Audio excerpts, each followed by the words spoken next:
بسم اللہ الرحمن الرحیم۔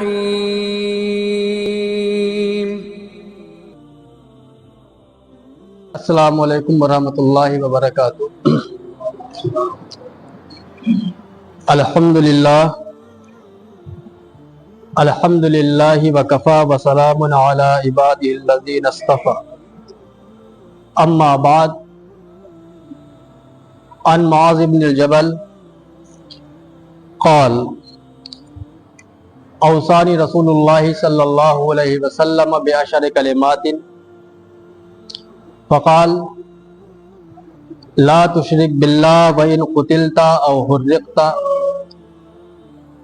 ولا تعص والديك وإن أمراك أن تخرج من أهلك ومالك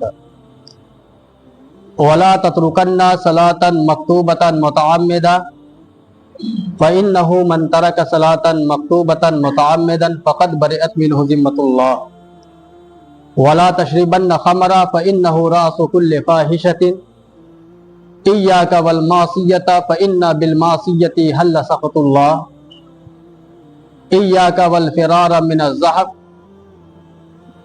وإذا أصاب الناس موت وأنت فيهم فاصبت وانفق على أهلك من طولك ولا ترفع عنهم عصاك عدبا وقفهم في الله۔ صدق رسول اللہ صلی اللہ علیہ وسلم۔ درود پاک کا ہدیہ پیش کریں۔ اللہم صلی علی سیدنا مولانا محمد وعلی آل سیدنا مولانا محمد وبارک وسلم صلاۃ و سلاما علیک یا رسول اللہ صلی اللہ تعالی علیہ وسلم۔ حضرات گرامی، میں نے مسند احمد بن حنبل کی ایک حدیث پاک آپ کے سامنے پیش کی، جس میں اللہ کے رسول صلی اللہ علیہ وسلم نے حضرت معاذ بن جبل رضی اللہ تعالی عنہ کو 10 باتوں کی وصیت فرمائی۔ یہ اس ہستی کے کلمات ہیں جن کو جوامع الکلم عطا کیا گیا، یعنی الفاظ تو بہت مختصر ہوتے ہیں لیکن ان میں معانی کا ایک سمندر موزن ہوتا ہے، اور ان 10 باتوں میں ایک ایک بات پر آپ غور کریں تو معلوم ہوگا کہ وہ کتنی قیمتی اور کتنی اہم باتیں ہیں، اور یقیناً اگر ان 10 باتوں کو ہم اپنی زندگی میں شامل کر لیں تو انشاءاللہ ہماری دنیا بھی سنور جائے گی اور ہماری آخرت بھی سنور جائے گی۔ ان 10 باتوں میں پہلی بات جو اللہ کے حبیب صلی اللہ علیہ وسلم نے ارشاد فرمائی وہ یہ ہے کہ اے معاذ بن جبل، لا تشرک باللہ وإن قتلت وحرقت، کہ اے معاذ بن جبل، کبھی اللہ کے ساتھ شرک مت کرنا، اگرچہ تجھے قتل کر دیا جائے یا آگ میں جلا دیا جائے۔ آگ میں جلنا اور قتل ہونا گوارا کر لینا، لیکن اللہ کے ساتھ شرک کرنا گوارا نہ کرنا۔ اور یہ شرک ہے کیا؟ اللہ تعالیٰ کی ذات اور اللہ تعالیٰ کی صفات میں کسی اور کو شریک کر لینا، یعنی اللہ کے علاوہ کسی اور کو عبادت کے لائق سمجھنا، اللہ کے علاوہ کسی اور کو خالق ماننا، اللہ کے علاوہ کسی اور کو رازق ماننا، اللہ کے علاوہ کسی اور کو قادر مطلق ماننا، یہ ساری چیزیں شرک میں آتی ہیں۔ تو آقا نے فرمایا کہ قتل ہونا اور آگ میں جلنا گوارا کر لینا، لیکن اللہ کے ساتھ شرک کرنا گوارا نہ کرنا۔ سابقہ امتوں میں بہت ساری چیزیں ایسی تھی جو کسی امت میں جائز تھی اور وہی چیز دوسری امت میں ناجائز اور حرام قرار دے دی گئی، لیکن یہ شرک ایک ایسا گھناؤنا جرم ہے، ایک ایسا سنگین جرم ہے کہ جو کسی بھی امت میں ایک لمحے کے لیے بھی جائز نہیں قرار دیا گیا۔ ہمیشہ ہر امت میں اللہ تعالیٰ نے شرک کو حرام قرار دیا، اور یہ شرک ایسا جرم ہے کہ اگر کوئی بندہ ایک مرتبہ زندگی میں شرک کر لیتا ہے تو اس کے زندگی بھر کے تمام اعمال برباد کر دیے جاتے ہیں، اور اگر توبہ کیے بغیر وہ دنیا سے چلا جاتا ہے تو اس کا ٹھکانہ ہمیشہ کے لیے جہنم ہوگا۔ قرآن پاک میں ارشاد ہوا وَإِنَّهُ مَن يُشْرِكُ بِاللَّهِ فَقَدْ حَرَّمَ اللَّهُ عَلَيْهِ الْجَنَّةَ وَمَأْوَاهُ النَّارُ۔ لوگوں سنو کہ جو اللہ کے ساتھ شرک کرے گا اللہ تعالیٰ اس پر جنت کو حرام کر دے گا اور اس کا ٹھکانہ ہمیشہ کے لیے جہنم ہوگا۔ تو یہ شرک کی سنگینی اور یہ شرک کے جرم کی سزا ہے جو اللہ تعالیٰ نے مقرر فرمائی ہے۔ صحابہ کرام کی تاریخ آپ دیکھیں کہ صحابہ کرام نے تمام تکلیفوں کو برداشت کیا، آگ میں جلنا گوارا کیا، عرب کے ریگستان میں عین دوپہر کے وقت ریت پر گھسٹنا گوارا کیا، لیکن اللہ کے ساتھ شرک کرنا گوارا نہیں کیا۔ حضرت خباب کھڑے ہیں، جسم پر کپڑا نہیں، حضرت عمر کا گزر ہوتا ہے، اے خباب یہ بتاؤ کہ یہ تمہارے جسم پر داغ کیسے ہیں؟ حضرت خباب کی آنکھوں میں آنسو آ جاتے ہیں، اے عمر سب کچھ پوچھو لیکن ان داغوں کے بارے میں نہ پوچھو۔ اے خباب کیوں نہ پوچھو ان داغوں کے بارے میں، بتاؤ یہ داغ کیسے ہیں؟ حضرت خباب مچل جاتے ہیں، اے عمر یہ اس وقت کی بات ہے جب تم بھی ایمان نہیں لائے تھے، ہم جیسے لوگ غریب اور مفلس لوگ چھپ چھپ کر نبی کا کلمہ پڑھا کرتے تھے۔ ایک دن ظالموں کو خبر ہو گئی، مجھے گرفتار کر لیا گیا، میری نگاہوں کے سامنے لکڑیوں کو اکٹھا کیا گیا، اس میں شعلے دہکائے گئے، جب شعلے بلند ہونے لگے تو ان دہکتے ہوئے شعلوں پر مجھے لٹا دیا گیا، اور ان ظالموں کی پیاس اب بھی نہ بجھی تو میرے جسم پر دو بھاری بھرکم پتھر رکھ دیے گئے تاکہ میں ہل نہ سکوں، تاکہ میں حرکت نہ کر سکوں۔ مجھے یاد ہے اے عمر، مجھے یاد ہے میں تڑپ رہا تھا، وہ ہنس رہے تھے، میں تڑپ رہا تھا، وہ میری محبت کا مذاق اڑا رہے تھے اور کہہ رہے تھے اے خباب کیا تو اب بھی نبی کا کلمہ نہیں چھوڑے گا؟ اے خباب کیا تو اب بھی اسلام کا دامن اپنے ہاتھوں سے نہیں چھوڑے گا؟ تو میں نے ان دہکتے ہوئے شعلوں پر لیٹے ہوئے جواب دیا تھا کہ اے ظالموں تم خباب کا یہ جسم تو جلا سکتے ہو لیکن قسم ہے ایمان پر آنچ نہیں آنے دوں گا، ایمان پر آنچ نہیں آنے دوں گا۔ کیا مطلب؟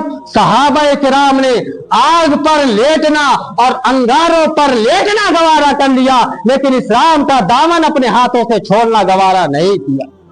تو یہ شرک ہے جو صحابہ کرام کی تاریخ اٹھا کر آپ دیکھیں کہ کس قدر مظالم ڈھائے گئے لیکن صحابہ کرام نے شرک کرنا گوارا نہیں کیا۔ اور دوسری بات جو آقا علیہ الصلوۃ والسلام نے ارشاد فرمایا اے معاذ بن جبل لا تعصی والدیک وَإِنْ أَمَرَاكَ أَن تَخْرُجَ مِنْ أَهْلِكَ وَمَالِكَ، اے معاذ بن جبل کبھی اپنے والدین کی نافرمانی مت کرنا۔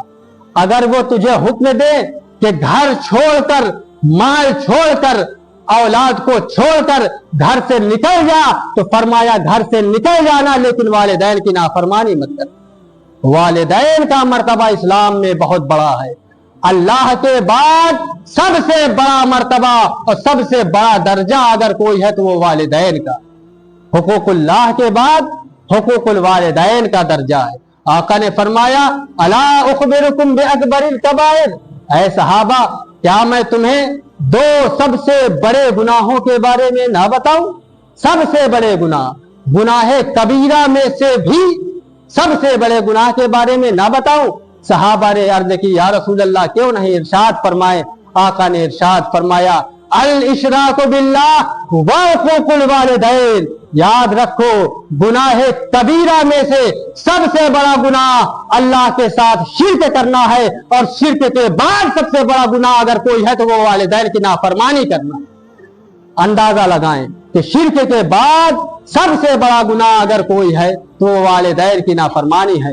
آقا نے ارشاد فرمایا، ایک صحابی نے عرض کی یا رسول اللہ ما حق الوالدین علی الولد، یا رسول اللہ والدین کا اپنے بچوں پر کیا حق ہے؟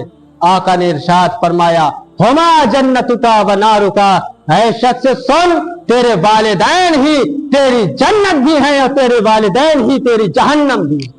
اگر تو والدین کی اطاعت کرتا ہے تو تو جنت میں جا سکتا ہے، اور والدین کی نافرمانی تجھے جہنم تک لے جا سکتی۔ فرمایا رضل رب فی رضل والدین و سخط الرب فی سخط الوالدین، اللہ کی رضا والدین کی رضا میں ہے، اللہ کی ناراضگی والدین کی ناراضگی میں۔ آپ زندگی بھر عبادت کرتے رہیں، ریاضتیں کرتے رہے، صدقات و خیرات دیتے رہے، لیکن یاد رکھے اگر آپ کے والدین آپ سے خوش نہیں ہیں تو آپ کی عبادتیں کل قیامت کے دن آپ کے منہ پر مار دی جائے۔ آقا نے ارشاد فرمایا ثلاثۃ لا يقبل اللہ منہم صرفا ولا عدلا، تین لوگ ایسے ہیں کہ اللہ تعالیٰ جن کے نہ تو فرض کو قبول کرتا ہے اور نہ تو نفل کو قبول کرتا ہے، کسی طریقے کا کوئی بھی عمل اللہ تعالیٰ قبول نہیں فرماتا۔ وہ تین لوگ کون ہیں؟ آقن، پہلا شخص والدین کا نافرمان ہے، اور دوسرا شخص منان، احسان جتانے والا، جو لوگوں پر احسان جتاتا ہے اللہ تعالیٰ اس کے بھی فرائض اور نوافل کو قبول نہیں فرماتا، اور تیسرا شخص ومکذب بقدر، تقدیر کا انکار کرنے والا، جو شخص تقدیر کا انکار کرے، قسمت میں لکھے ہوئے کا انکار کرے، اللہ تعالیٰ اس کے فرائض اور اس کی عبادتوں کو قبول نہیں فرماتا۔ تو اس سے اندازہ لگائیں کہ والدین کی نافرمانی کی سنگینی کس قدر ہے، کس قدر بڑی ہے۔ آقا نے ارشاد فرمایا ایک موقع پر کہ ثلاثۃ لا ينظر اللہ الیہم یوم القیامہ، کہ تین لوگ ایسے ہیں کہ قیامت کے دن اللہ تعالیٰ ان کی طرف نظر کرم نہیں فرمائے گا، نظر کرم نہیں فرمائے گا۔ ان میں پہلا شخص العاق لوالدین، پہلا شخص والدین کی نافرمانی کرنے والا، جو شخص والدین کی نافرمانی کرتا ہے وہ لاکھ عبادتیں کرتا پھرے، لاکھ متقی اور پرہیزگار ہو، لیکن کل قیامت کے دن اللہ تعالیٰ اس کی طرف نظر کرم نہیں فرمائے گا۔ اور دوسرا شخص والمرأۃ المترجلہ، ایسی عورت جو مردوں کی مشابہت اختیار کرتی ہو، مردوں کی طرح بال رکھتی ہو، مردوں کی طرح لباس پہنتی ہو، اللہ تعالیٰ اس کی طرف بھی نظر کرم نہیں فرمائے گا۔ اور تیسرا شخص ہے دیوس، یعنی بے غیرت مرد، ایسا مرد جو قدرت کے باوجود اپنے گھر والوں پر، اپنی عورتوں پر پابندیاں نہیں لگا سکتا۔ اس کی نگاہوں کے سامنے اس کے گھر کی عورتیں اگر گناہ کرتی ہیں اور وہ قدرت رکھنے کے باوجود انہیں منع نہیں کرتا تو کل قیامت کے دن اللہ تعالیٰ اس کی طرف بھی نظر کرم نہیں فرمائے گا۔ تو والدین کی نافرمانی سے بچیں، والدین کا مرتبہ اسلام میں بہت بڑا ہے، اللہ تعالیٰ نے والدین کو بہت بڑا مرتبہ عطا فرمایا ہے۔ ہاں یہ بات الگ ہے کہ اگر والدین نافرمانی کا حکم دے، اسلام کے خلاف کسی بات کا حکم دے، تو اس چیز میں والدین کی اطاعت یہ جائز نہیں ہے۔ لا طاعت لمخلوق فی معصیت الخالق، اللہ کی نافرمانی میں کسی بھی مخلوق کی اطاعت یہ جائز نہیں ہے، لیکن آپ کے والدین اگر آپ کو جائز کاموں کا حکم دے رہے ہوں تو اس وقت آپ کو والدین کی اطاعت کرنی یہ فرض ہے۔ فرض ہے، اگر آپ انکار کریں گے، والدین کی بات کو ٹھوکر ماریں گے، والدین کی اطاعت نہیں کریں گے تو اللہ تعالیٰ آپ کو گناہ دے گا اور کل قیامت کے دن آپ کی گرفت فرمائے گا۔